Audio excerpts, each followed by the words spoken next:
Bienvenue pour cette nouvelle leçon d'orthographe CM1, CM2 dans le cadre des dictées flash. Nous en sommes à la liste 10 et voici la partie numéro 2. Voici les mots de la liste 10. Aide, appréciable, lutter, contre, escargot, jardin, repérer, se poser, sautiller, bec, nid et rond. Nous passons comme convenu à la deuxième moitié des mots. Les voilà qui s'affichent et nous allons commencer par les étudier un par un. Le premier mot, c'est le mot repérer.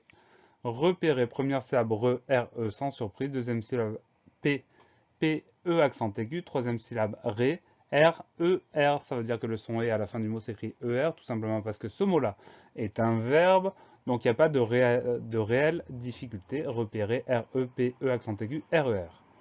Comme je vous l'ai dit, ce mot-là est un verbe. Comme c'est un verbe en ER, c'est un verbe du premier groupe.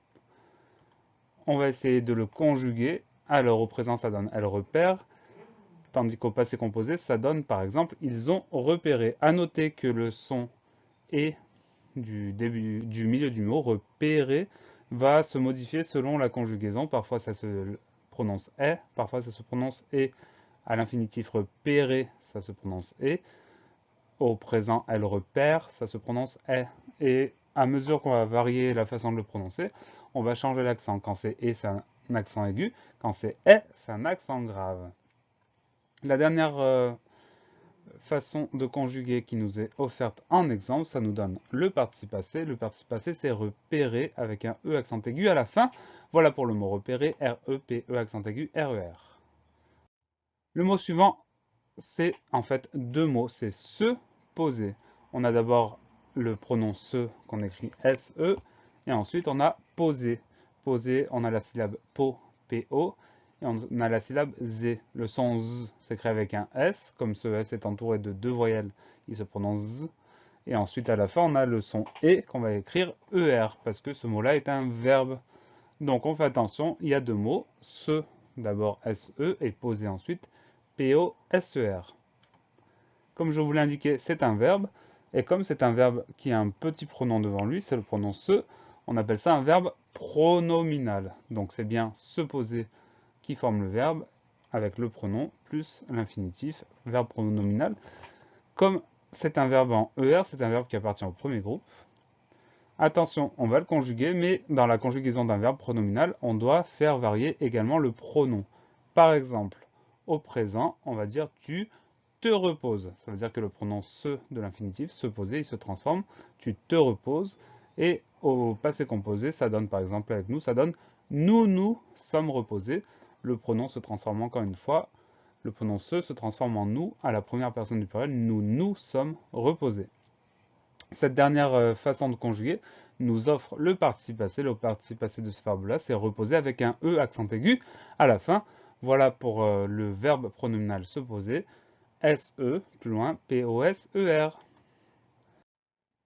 Le mot suivant, c'est le mot sautiller. C'est un mot qui vient du mot saut. Donc on va retrouver le même radical, le même départ. Saut, S-A-U. Et ensuite, on a bien la lettre T du mot saut qu'on va retrouver puisque c'est sautiller. Donc S-A-U, T-I, les deux dernières syllabes T-I-E, T-I, deux L-E-R. Le dernier son, c'est le son E, il s'écrit ER parce que ça, c'est un verbe. On fait attention au son O, sautiller, qui s'écrit A-U. On fait attention au son IE, I-2-L. Et on fait attention au son E, E-R à la fin du mot sautiller, S-A-U, T-I, 2-L-E-R. Le mot sautier, c'est un verbe. Comme c'est un verbe en ER, c'est un verbe du premier groupe. Et on va le conjuguer. Puisque c'est un verbe, à l'imparfait, ça donne par exemple je sautillais. Tandis qu'au plus que parfait, ça donne par exemple vous aviez sautillé. Cette version-là nous offre le participe passé. Le participe passé, c'est sautiller avec E accent aigu. À la fin, voilà pour le mot sautiller. S-A-U-T-I-2-L-E-R. Le mot suivant, c'est un petit mot, un mot court, c'est le mot bec. Le mot bec, il s'écrit avec un B, ensuite un E et un C. Dans ce contexte-là, la lettre E, même si elle est suivie que d'une seule consonne, se prononce E, bec. Il n'y a pas d'explication, on retient que le mot bec, c'est un mot très court, B-E-C. Le mot bec, c'est un nom masculin, on dira donc un bec ou le bec. Et pour le mettre au pluriel, ce mot-là, on va ajouter le S du pluriel des becs avec un S à la fin. Voilà pour le mot bec, B-E-C. Le mot suivant, c'est un mot court également, c'est le mot nid. Le mot nid, il a des homophones, il s'agit bien du nid de l'oiseau. Et ce mot-là, il s'écrit N-I-D. Alors, on a une lettre muette, la lettre D, qu'on va retrouver dans des mots un peu rares et un peu compliqués, comme nidifier, nidification. Si on connaît ces mots-là, on s'en souvient. Si on ne les connaît pas, on essaye de prendre une image globale du mot pour se souvenir de la présence de cette lettre D, ni, N-I-D. Ce mot-là, c'est un nom masculin, on dira donc un nid ou bien le nid, et pour le mettre au pluriel, on ajoute simplement le S du pluriel des nids avec un S à la fin, voilà pour le mot nid, N-I-D. Le dernier mot de la liste 10, c'est le mot rond.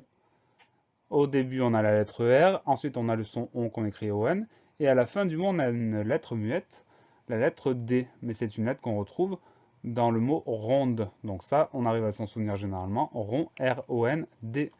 Le mot rond, il peut avoir plusieurs natures. On peut dire un rond, donc à ce moment-là, c'est un nom. Mais on peut dire aussi comment il est rond. À ce moment-là, c'est un adjectif. Et nous, on va le considérer dans notre liste comme un adjectif qualificatif. Comme c'est un adjectif, on va le décliner. La version de la liste, c'est la version masculin singulier rond avec un D à la fin. Au pluriel masculin pluriel, on garde le même mot, on ajoute le S du pluriel, rond avec un D et un S à la fin. Féminin singulier, ça va donner ronde avec le E du féminin. Et là, on entend le D muet. Donc ronde, R-O-N-D-E.